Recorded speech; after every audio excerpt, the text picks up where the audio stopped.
Do not delay nikah unnecessarily. Once nikah is ready, the two parties are happy, get that nikah done. So that any relation that happens between them thereafter happens in a way that is permissible. Remember that. Sometimes people say, no, my daughter is engaged. Brother, 3 years later, your daughter, no, she's engaged. I say, but brother, 3 years have passed. She had 2 abortions in the process. Do you know that?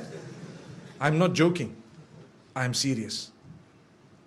My parents, you don't know what we know. They come to us for help when they cannot talk to you. I know.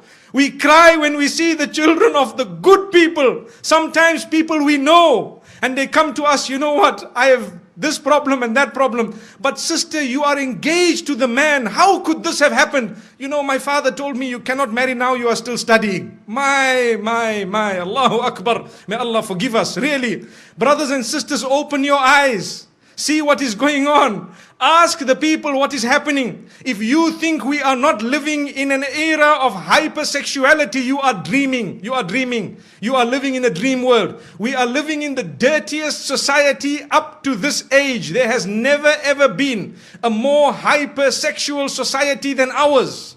Believe me, everything out there is about sex. And I'm saying this because I have to fulfill my duty as a scholar of Islam, to explain to the people what is going on out there and how we are heading in the wrong direction because we are living with blinkers. We don't even know what's happening. Ask your children in the universities what's going on. If you have a good link with them, they will inform you. Ask them. Tell them what is happening, or ask what is happening in the malls or in the shopping centers or at the workplace. You know, you can be the best and the most pious.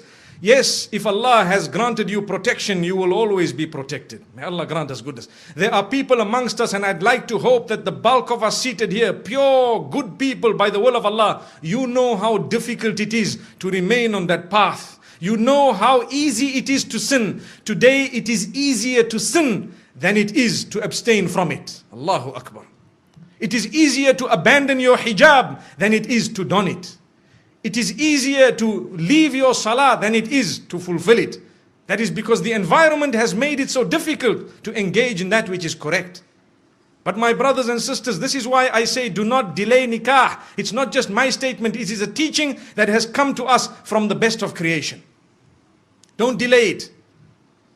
And at the same time, do not make it difficult in any way. We already spoke about the mahar, the dowry, or whatever else it is. Either way, don't be too demanding. And do not become a person who really makes it tough on their sons and daughters to get married. Because in that particular case, we will be held accountable in the eyes of Allah subhanahu wa ta'ala. Why is it that you as a parent did this to your own daughter? You doomed her, you punished her. And this is what you did to your son. You made him, you really made him leave the deen in totality. It brings me to one example, living example, where there was a young boy whose father was being so tough with him that, listen to this, he wanted to marry someone who was ready to revert.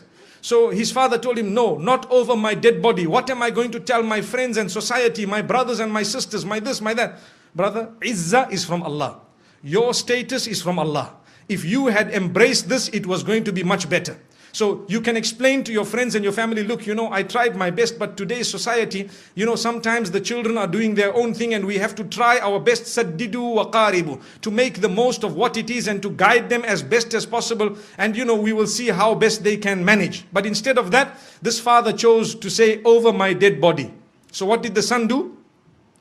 He asked for help from some of the scholars and so on, and sometimes there is a limited amount of help you could actually offer, because if a man is being stubborn, you cannot really win.